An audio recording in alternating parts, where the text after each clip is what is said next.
The universal tier is the curriculum, instruction, and assessments that we provide to all students in a grade level in school. This is the instruction that's guaranteed for all students to receive. Our universal tier instruction typically focuses on grade level standards for our state and our school. Schools use universal screening data in order to identify the effectiveness of their universal tier. There are two primary questions schools ask as they're doing this work. The first is if 80% of their students are successful. Schools typically use an 80% criteria because they have resources to intervene with about 20% of students.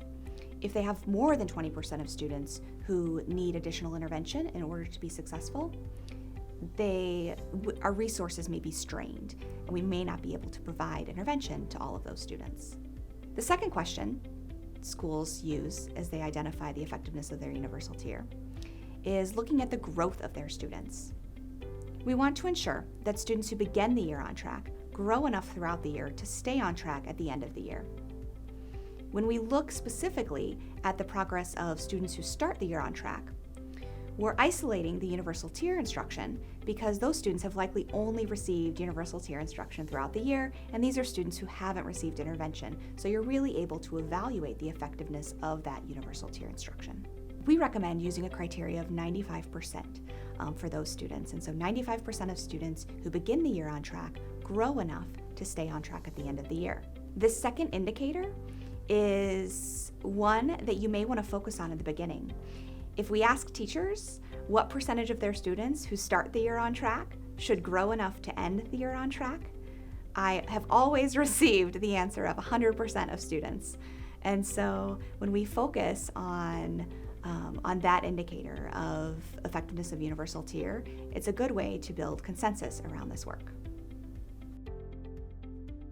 When we identify that we have needs within the universal tier, most often because we have more students who need intervention than we have intervention resources to provide that intervention, we're tempted to find more interventions to try to fit more students into intervention, and we do some things sometimes that are with the very best of intentions, but that won't get us the results that we need. So for instance, if I have more students who need intervention than I have space and interventions to provide, I may do something like cut a 40-minute intervention into 20 minutes. That way I can meet with two different groups of students in that time.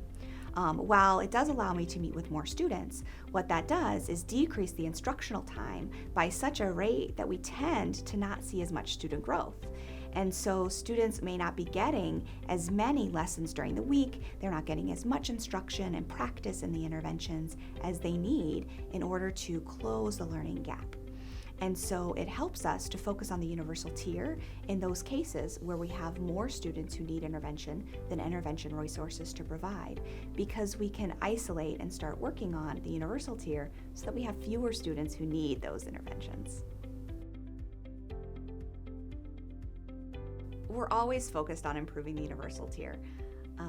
And when we notice that we have more students who need intervention than resources to provide, there are some things we can do quickly in order to provide help to all students. So first, we would recommend using a whole group intervention. This allows us to provide intervention to all students in a grade level, specifically targeted towards skills that they should have already learned.